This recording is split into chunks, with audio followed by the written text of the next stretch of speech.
when you're talking to unbelievers, one of the things that's going to come up is the problem of evil, and many people see this as a problem for Christianity, and actually it's an asset.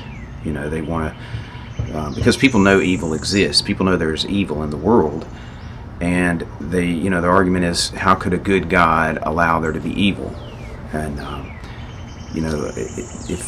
if evil exists, somehow that's a testimony against the Christian God. But the Christian God is really the explanation for how evil exists. In other words, evil, the idea of evil outside or apart from the Christian worldview is basically reduces to personal preference. You don't like the murder of children, of course, unless they're in the womb. But let's say you don't like the murder of children.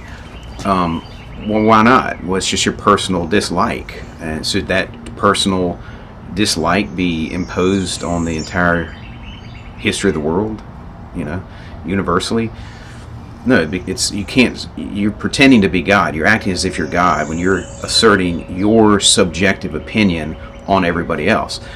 But if the Christian God exists, then objective morals exist. There is an objective right and wrong, and sin exists. There's the doctrine of sin in the Bible. Partly is that we have the presence of sin. We have these inclinations, these lusts, this law of sin and death in our members, in our body, warring against us. And James says, "Whence come wars and fightings among you? Come they not hence, even of your lusts that war in your members." Sin is in us, in our flesh, in our from birth, in Adam. So we must be born again. And this explains why there are contradictions among various religions in the world, among disagreements among philosophers, disagreements among mathematicians or logicians or ethicists. Everybody disagrees, and they have through history. So how do you explain, if you're not a Christian, how do you explain disagreements? How do you explain that people argue, that they come to wrong conclusions or various conclusions that are contradictory? Well, the Christian faith says that sin defiles the mind. Sin corrupts the mind. The whole head is sick, the whole heart is faint. And so we come up with errors. So the doctrine of sin actually supports the Bible. It doesn't contradict the Bible.